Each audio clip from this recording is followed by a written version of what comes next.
वक्रतुंड महाकाय सूर्यकोटि संप्रभ निर्विघ्नं कुरु मे देव सर्वकार्येषु सर्वदा। सदा भवानी दाहिने गौरी पुत्र गणेश, पांच देव रक्षा करे ब्रह्मा विष्णु महेश।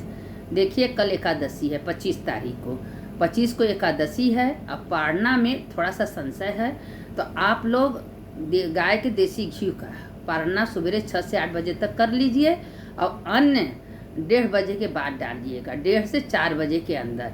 उसके पहले अन्न मुँह में मत डालिएगा कोई अन्न, क्योंकि हरिवासर है, हरिवासर में अन्न नहीं खाना चाहिए। अगर हरिवासर में अन्न खा ली तो आपका व्रत खंडित हो जाएगा। और जो 26 तारीख को व्रत करेगा तो 1:30 बजे रात को पारण करना है, तो 1:30 बजे रात को पारण कौन करेगा? और मेन अच्छा कादे का एकादशी कल है, तो कल आप लोग व्रत करिए और पारण अन्न 1:30 बजे के बाद डालिए। गाय के देसी घी का 6 से 8 बजे तुलसी दल डाल के पारण कर लीजिए एक बार, और अन्न मत डालिएगा। और कल एकादशी का व्रत आप लोग करिए। हम कल के लिए आज कथा भेज दे रहे हैं, कथा सुन लीजिए। और कथा आपको जरूर सुनना है। अगर कोई व्रत एकादशी करता है, अगर कथा नहीं सुनता है तो उसका कोई महत्व नहीं होता है, तो इसीलिए हम कथा भेज दे रहे हैं आज। और कल आप लोग व्रत करिए। आप सुनिए कि पहले नाम सुन लीजिए। नाम तो देखिए हम बार बार कहते हैं कि नाम सुनना बहुत ज़रूरी होता है।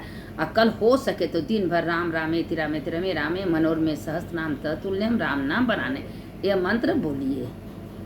देखिए अगहन में उत्पन्ना एकादशी, मोक्षदा एकादशी, पौष मास में सफला एकादशी, पुत्रदा एकादशी, माघ मास में सरतीरा एकादशी, जया एकादशी, फागुन मास में विजया एकादशी, अमलकी एकादशी, चैत मास में पापमोचनी एकादशी, कामदा एकादशी, वैशाख मास में बरुथनी एकादशी, मोहिनी एकादशी, जेठ मास में अपरा एकादशी, निर्जला एकादशी, आषाढ़ मास में योगिनी एकादशी, पद्मा एकादशी, सावन मास में कामिका एकादशी, पुत्रदा एकादशी, भाद मास में अजा एकादशी, परिवर्तनी एकादशी, अश्विन मास में इंदिरा एकादशी, पापा कुशा एकादशी, कार्तिक मास में रमा एकादशी, हरि प्रबोधनी एकादशी, पुरुषोत्तम मास में पद्मिनी एकादशी, हरि बल्लभा एकादशी। अब ये सब एकादशी इसलिए बोलते हैं कि हम लोग पूरा कथा तो पढ़ते नहीं हैं।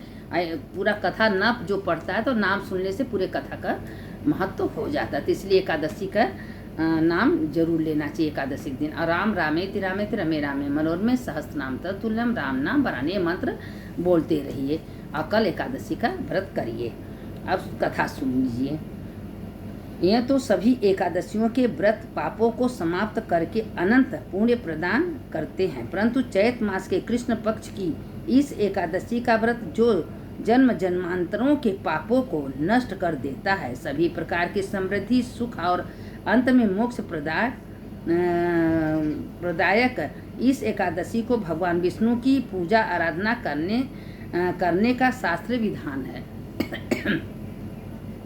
अब तक सुनाई हुई कथाओं के लिए भगवान श्री कृष्ण का भांति भांति से साधुवाद करते हैं। धर्मराज युधिष्ठिर ने कहा, हे माधव, चैत मास के कृष्ण पक्ष की एकादशी के नाम, विधि विधान और महत्व के बारे में बताइए।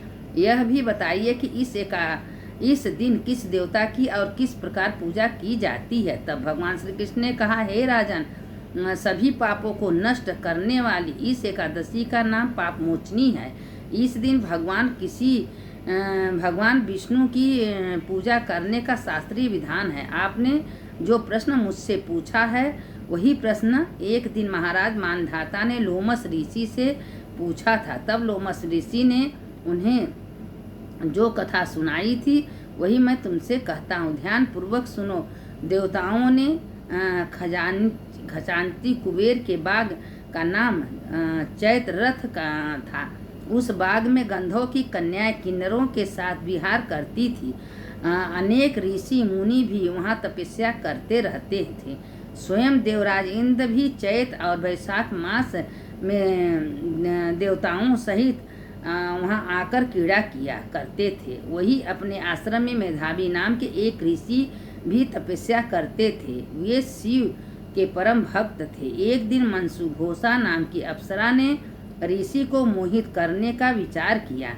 यह भय के मारे उनके समीप तो नहीं गए, परंतु दूर बैठकर बीड़ा पर मधुर गीत गाने लगी। उसी समय में कामदेव भी मेधावी ऋषि को जीतने के लिए वहां आ पहुँचे। उन्होंने उस सुंदर अप्सरा को देखकर उसने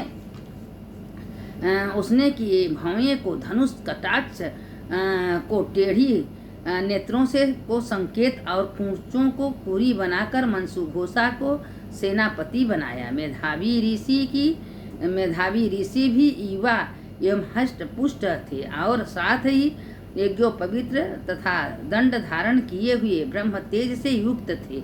मनसुघोषा ऐसे सुंदर ऋषि को देखकर उनकी सुंदरता पर मुग्ध हो गई और अपने गीत, चूड़ियाँ और नुपुरों की झंकार तथा नृत्य और हाव भाव दिखाकर मुनि को रिझाने लगी। कुछ समय तक यही क्रम चलता रहा और अंत में काम क्रोध ने ऋषि को पराजित कर दिया। फल स्वरूप ऋषि मनसुघोषा के साथ रमण करने लगे और काम के इतने वंशीभूत हुए कि उन्हें दिन तथा रात्रि का कुछ भी विचार नहीं रहा। इस प्रकार बहुत दिन बीतने पर एक दिन मनसुघोषा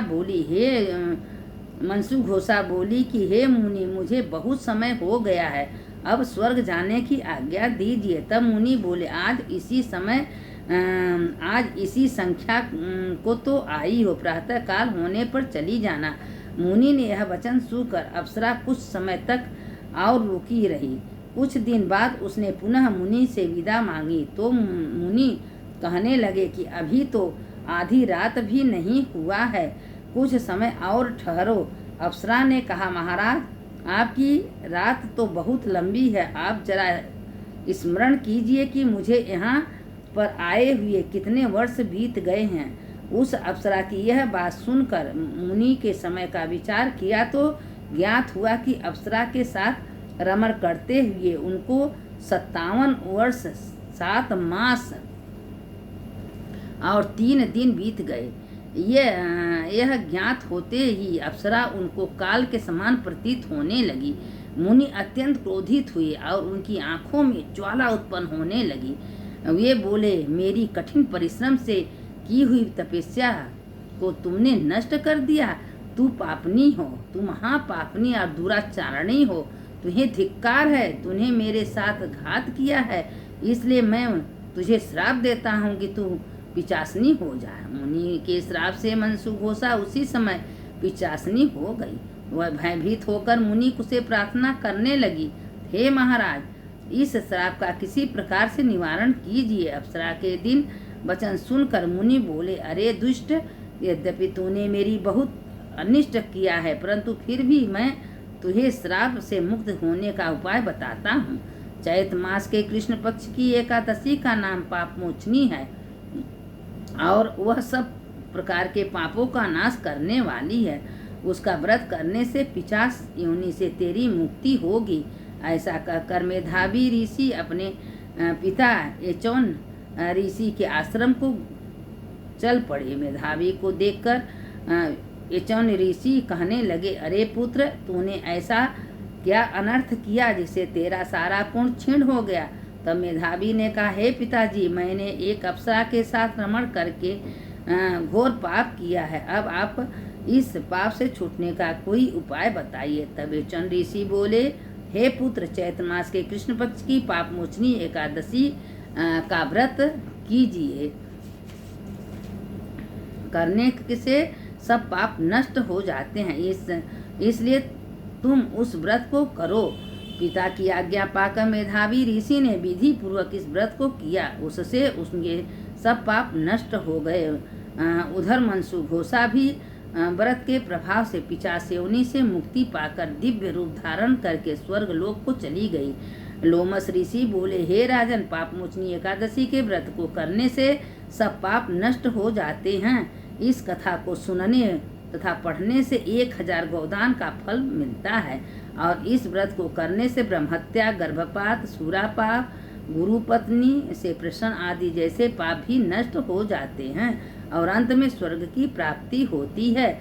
जो इस कथा को सुनते हैं सुनाते हैं उनके समस्त पाप तत्काल नष्ट हो जाते, इसमें कोई संशय नहीं है। ये एकादशी बहुत बड़ा है। माला भूल से, चूक से, गलती से कोई पाप अगर हमसे हो गया है तो इस एकादशी का व्रत करने से समस्त पाप तत्काल नष्ट हो जाते हैं। और कल एकादशी है, आप लोग इस व्रत को करिए, कथा सुनिए और 1:30 बजे के बाद अन्य मुहिम में डालिएगा। नाउ राम रामेति रामेति रमे रामे मनोरमे सहस्रनाम तत्तुल्यम राम नाम वरानने, यह मंत्र बोलते रहिए। अब उसके बाद द्वादशी है। द्वादशी का भी कथा एक लाइन डालेंगे, सुन लीजिए कि एक माता जी थी, वो बहुत बहुत तुलसी का पूजा करती थी और तुलसी का पूजा करती थी और तुलसी जी का पूजा करते करते उसी में लीन हो गई थी और हमेशा बरहो मास सब दिन 8 साल की उम्र से एकादशी का व्रत करती थी। तो एक दिन उनको एक पोता एक पोती, तो एक दिन अपने बेटा से कही कि बेटा हमको द्वारकाधीश जाना है। तो कहें कि ठीक है। तो अपनी पत्नी से कहे कि माँ जा रही हैं, उनको कुछ लड्डू उड्डू मीठा उठा बना दो। उसने क्या कि सारे तुलसी उखाड़ के तोड़ तोड़ डब्बा में भर के दे दी, कहीं यही में लड्डू है। अब तुलसी माता की कृपा से वो लड्डू मेवा के लड्डू में बदल गया और जब मेवा के लड्डू में बदल गया तो द्वारकाधीश गई। वहाँ बहुत भीड़ था, लेकिन भगवान से प्रार्थना की और आँख मूंद के खड़ी होकर देख ही रही थी। तो इतना भगवान का लीला था कि वो आगे आ गया और सोच रही थी कि भगवान के आगे जाके अपना लड्डू खिला दे और वही लड्डू भगवान के सामने था। जब डब्बा खोली तो सारे इतना सुंदर मेवा के लड्डू, सब कोई कहने भाई तुम्हारे लड्डू तो बहुत बढ़िया है, तुम्हारी बहू बहुत अच्छी बनाई हैं, लेकिन ये तो तुलसी माता के एकादशी के महिमा है। तो वो लड्डू वहाँ पंडित पुजारी उनको थोड़ा प्रसाद दिए, प्रसाद लेके अपने घर आई। बच्चे दौड़ के आए कि दादी प्रसाद दो। जब डब्बा खोली तो जो प्रसाद दिए थे वो हीरा सोना चांदी मोती हो गया।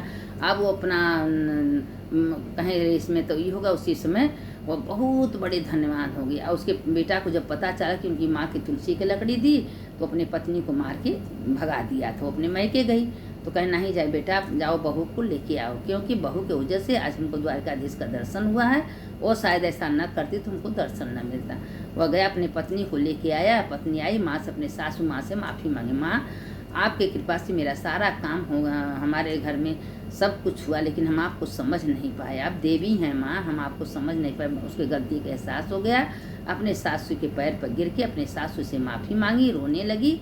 देखिए धर्म कहीं जाता ना, अगर दिल में आपके सच्चा प्रेम है, धर्म है, तो आज न तो कल सामने आ ही जाता है। तो इसीलिए धर्म से कभी पीछे नहीं रहना चाहिए। एकादशी का व्रत बरहो मास सब दिन जीते जी जबले शरीर में सांस है तब तक करना चाहिए।